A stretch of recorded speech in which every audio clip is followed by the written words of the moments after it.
This is a conversation with Seena Rejal, Chief Commercial Officer at NetMind, who brings a sharp lens to building meaningful, customized AI solutions. Seena shared how NetMind focuses on true product market fit and democratized AI. And I loved how he frames the global AI landscape from China's price driven shift to the UK's unique strengths. Great. Very nice to meet you, Zina. So thanks for joining the Humans and AI podcast. I've been reading a little bit, not a little bit, like a lot about your background, what you've been doing. I've seen like you work across so many industries like clean energy, carbon capture, industrial autonomy, and now you are focused mainly in AI. Would you mind sharing a little bit about what personal experience, but also skills that you've developed through all these ventures? And then now you are the chief commercial officer at NetMind.AI. So I would like to understand a bit of journey to get to this point. Thank you. First of all, thank you for inviting me on, Flor. It's a pleasure to be here, and I'm very much looking forward to our conversation today. So, yeah, you're right. It's a slightly unconventional, perhaps, route, but I think there's a very powerful compass in me, and everyone may have their own compass. But for me, I'm always drawn by things with a big wow in them, and they have to have the wow test. The litmus test for me is, did the topic wow me? And what I mean by that is it something that's so big, so purposeful, and high potential in the impact it can have in the near term that I'm willing to give it my all? That's what drives me. And that's ended up defining these different industries that I've gone through. So everything from, as you pointed out, clean energy to carbon capture to the early days of AI, autonomous mobility and autonomous vehicles, and now to really agentic AI is where I've emerged. And the skill sets, good question. I think I see myself as someone who is a venture builder who can do the A to Z of venture building. So and the only way to do that is by doing, really. So you pull up your sleeves, and as a founder, you get in there and you build. And when you've done that and you've had to get involved in every aspect of the business, I think you develop certain skills around everything from conceptualization to ideation, team building, negotiation, marketing, sales. You have to have done all of it to really appreciate all of that. I wouldn't say there's one particular skill set, but there's a meta skill set that is around venture building and venture scaling. And that's, I think, what drives me. That's great. I also checked that you've been a founder as well in a startup, right? When you already said a little bit about it, but what do you learn from that experience that now you are using as a chief commercial officer, NetMind.AI? That's a really good question. With age comes wisdom, and that entrepreneurial journey is no exception. As you go through it, you learn through many mistakes, many dead ends, many wrong turns, and many moments of hubris. And you end up in a place where you look back and you see the path you've come through, and you can now see the world through a whole different, much more intricate, much richer lens that you can then bring to bear on new projects in a really interesting way that and there's no other way of getting here. You have to have gone through that route to get here. I think for me, the big all-time lesson that I use a lot right now is the idea of product market fit.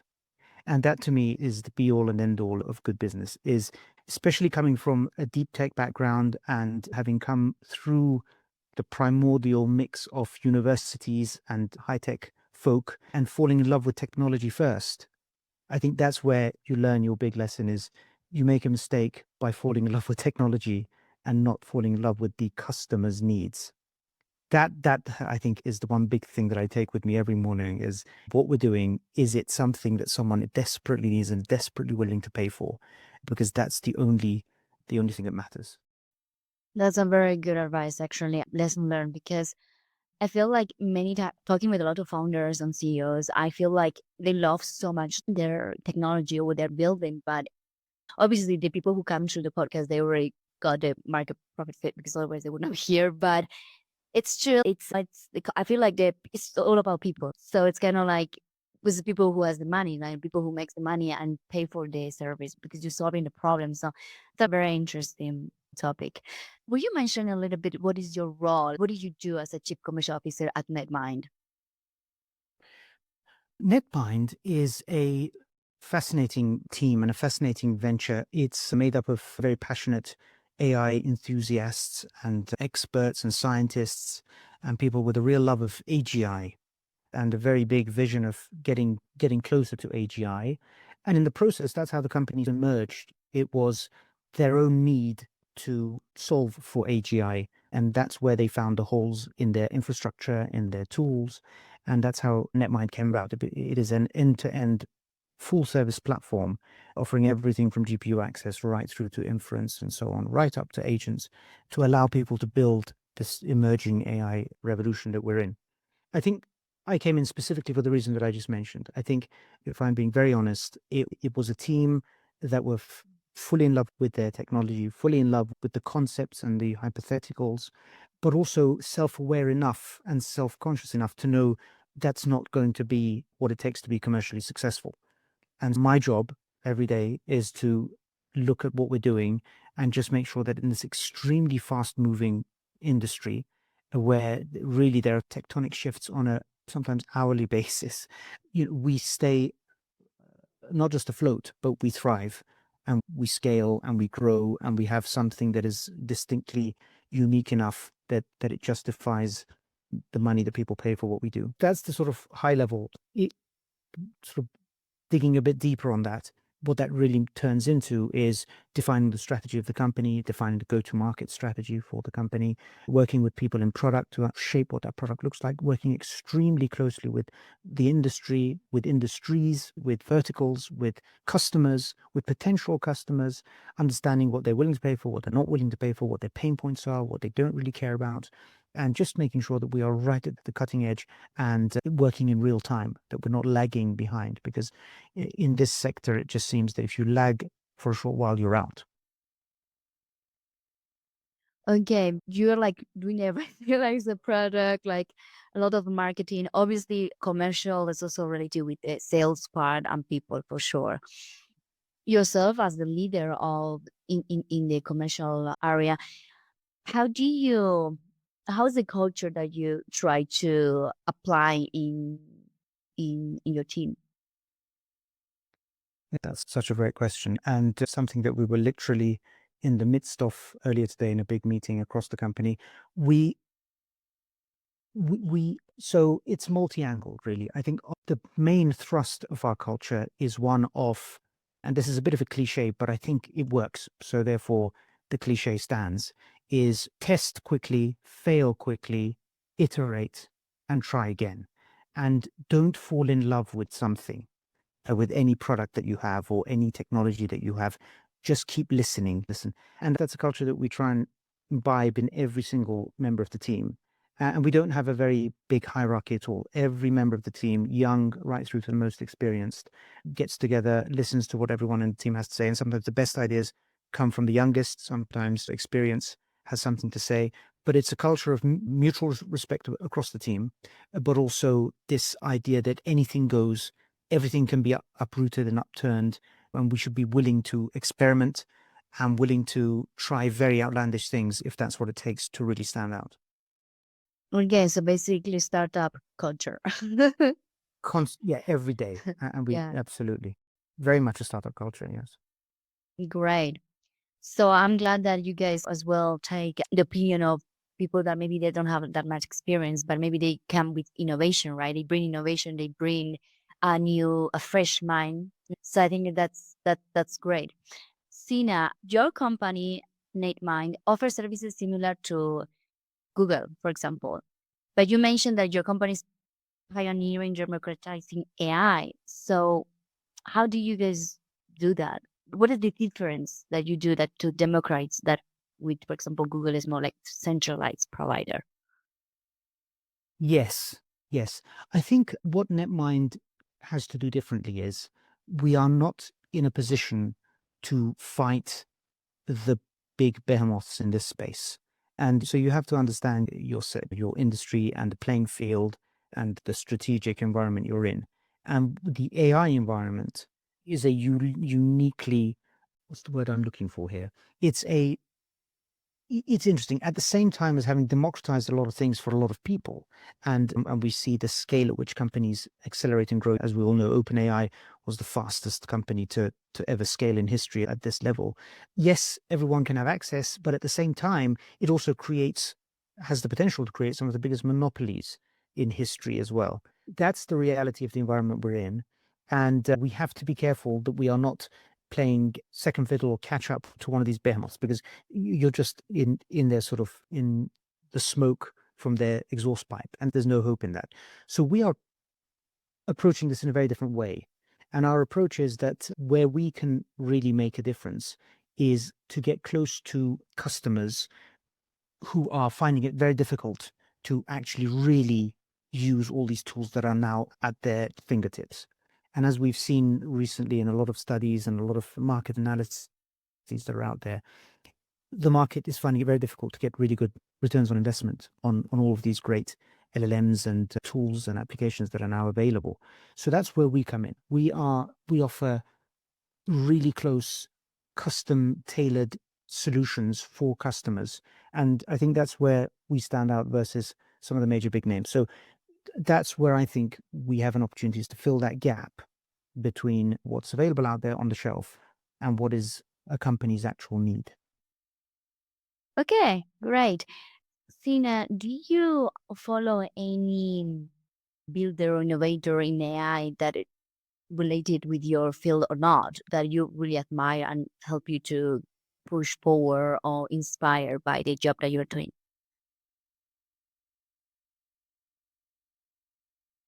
That's a very good question. Yes, yes. I think someone that I find really interesting is Mustafa Suleiman, the head of AI at Microsoft and previously at DeepMind. And he has some very interesting theses on where things are going with AI. And I have to say that does influence a lot of my thinking on how AI is evolving, the potential for its benefits, but also the potential for its shortfalls. So that would probably be the person that I would nominate for this particular position. Thank you. I appreciate your honesty because sometimes I ask and people are like, I don't know what to say. I found it very interesting to listen leaders who they follow because obviously you need to read, you get information from somewhere to help you to your everyday, right? Because we are all humans, we all need this kind of push and that help us. We don't do this by ourselves. So I appreciate that you could say someone. So Stina, what is your perspective or what do you think about the AI societal role? Yeah. So actually, there's links from your previous question. I think AI goes without saying that it has a huge AI potential. AI has a huge societal impact, or has the potential for huge societal impact, rather, is what I would like to say. And a lot of that is still shaping and taking form, but there are some things that are very clear and that we have to, I think, assess very honestly and take steps to try and mitigate or direct going forwards. Things are moving much more quickly in reality, in technology, on the ground, in business, than I think in the world of policy. So policymakers are behind the reality of what is happening on the ground. And that, I think, has a lot of potential worries and concerns ahead. Now, I'm not a doomsday type of individual. I'm not a naysayer. I don't want to be, I'm not a party pooper, whatever the term is. And I'm extremely positive about AI. Otherwise, I wouldn't be in this sector, and about what it can do for humanity. But the reality is that this is a very different form and kind of technological development than we've seen previously, in that it replaces our most powerful capabilities, which are our thoughts and our creative nature and our mental capabilities and capacities. And that's never been done before. So humans have always been complemented before with physical technological development that's helped them to magnify, multiply, enable themselves further. And AI does offer that potential, but it also, I think, fundamentally and critically offers an opportunity to displace us. And for centuries, I think these waves that have come before of technological innovation and development, we've seen this before, and we always come up with something to make up for this. But I think this might just be materially different this time. And so we need to have that discussion and talk about what that means for humanity going forwards. and in society, that this has real major impact. Now, I know that impact has not come to bear just yet. And a lot of people who 2 years ago, when OpenAI was just kicking off, there was a lot of scaremongering, a lot of worries that we're all going to lose our jobs. And the figures have not borne that through just yet. But that doesn't mean that it's not going to happen, and that then there's not going to be this cavitation later of jobs, because I think it hasn't been implemented properly yet, and it still needs time to take shape, and people are still holding back. But the reality is this is fundamentally a whole different type of revolution. And with that come fundamental questions around how economics works, how a person's capability to earn works.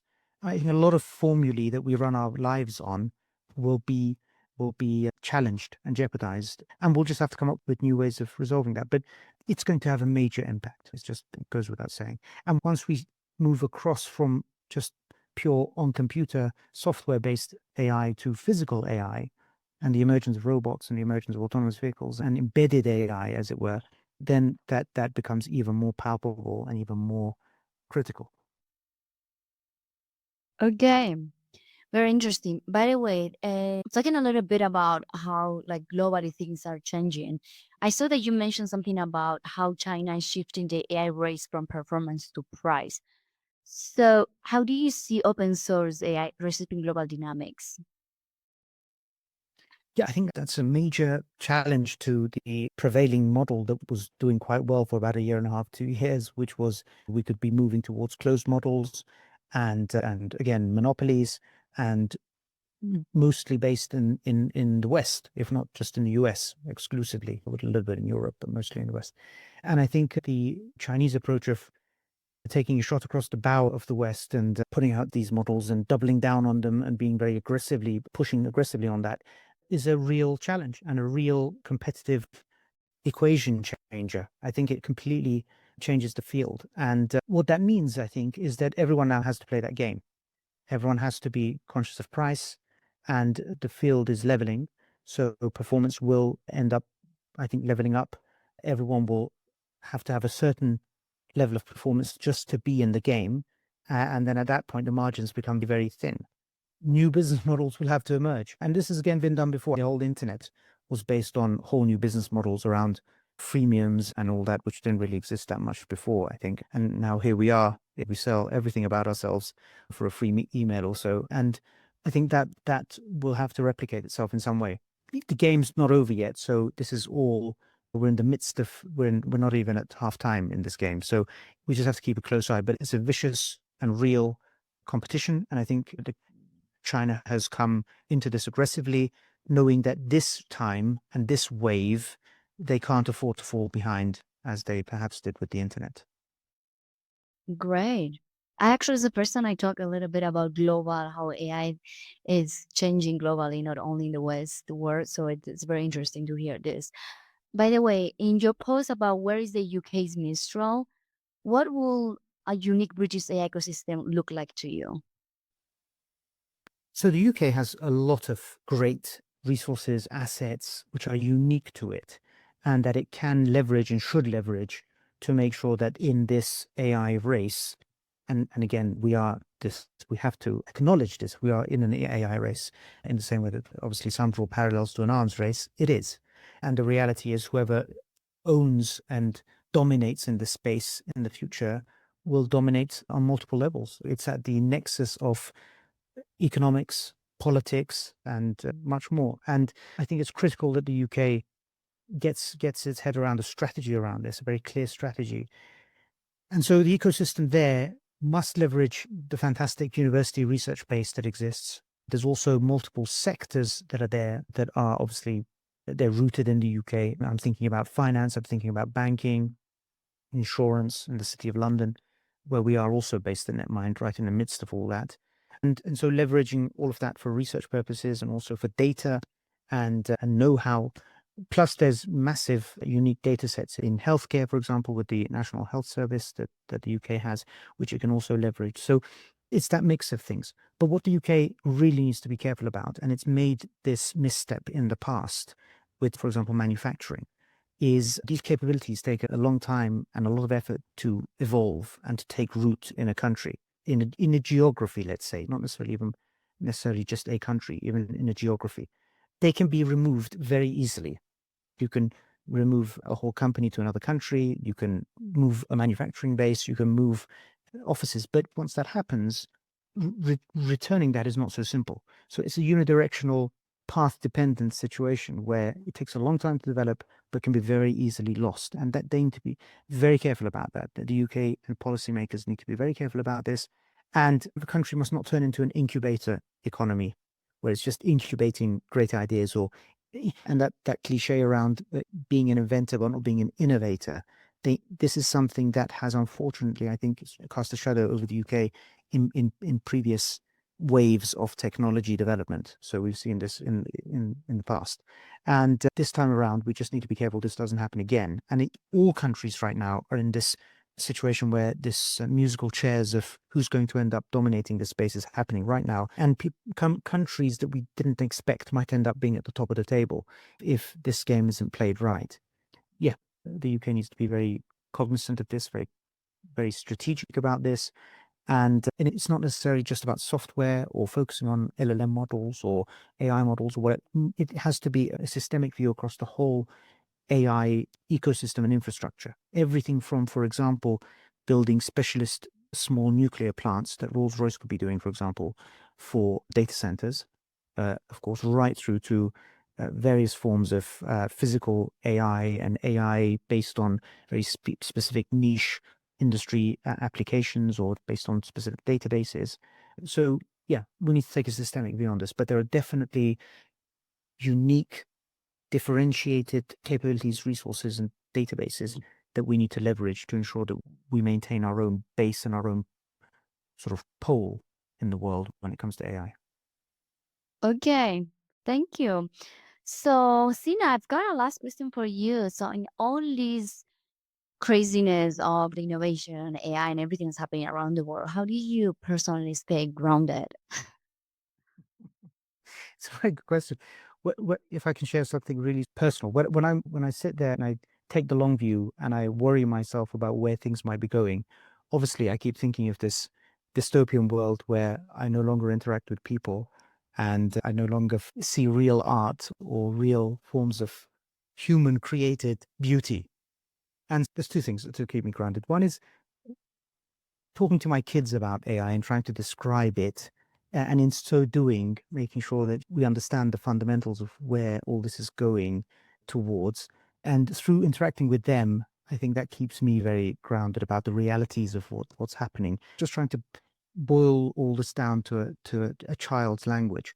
That's one. The other is I come from sort of Iranian roots. That's my ancestry. And I have an absolute love and passion for Iranian art and Iranian music and Iranian literature and poetry.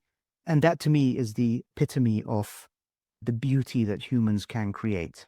So I indulge in Persian architecture, Persian history, Persian literature and poetry. And these are things that I'm sure right now cannot be replicated by AI. And that gives me some sense of a touchstone with reality and the beauties of what is real and what is human. Yeah, that to me keeps me grounded. Well, that's beautiful. Thank you very much, Sina, for this amazing conversation. I've learned a lot of what's going on around the world. So that's great. And thanks again for joining the Humans and AI podcast. It's been a pleasure. Thank you so much for having me. Thank you. Thanks for listening to the Humans and AI podcast. We are here to spotlight the people making AI more human, one story at a time. See you in the next episode.